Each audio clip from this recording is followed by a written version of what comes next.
உங்களுக்கு ஒரு கேள்வி எழலாம்.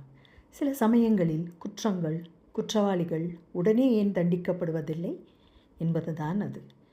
இதில் நாம் புரிந்து கொள்ள வேண்டியது என்னவென்றால், ஒவ்வொரு ஆன்மாவும் எவல்யூஷன் பாதையில் பயணம் செய்தாக வேண்டும்.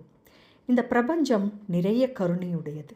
ஒவ்வொரு ஆன்மாவுக்கும் அது நிறைய வாய்ப்புகளை தருகிறது.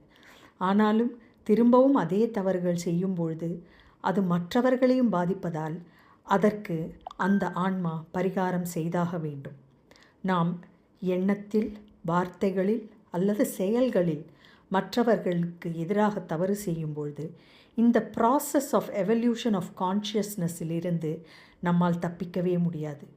ஒவ்வொரு ஆன்மாவும் தான் துன்புறுத்திய மற்றவர்கள் அனுபவித்த அதே துன்பத்தை கட்டாயம் உணரும் வேளையை இந்த பிரபஞ்சம் தன் விதிப்படி தீர்மானிக்கிறது.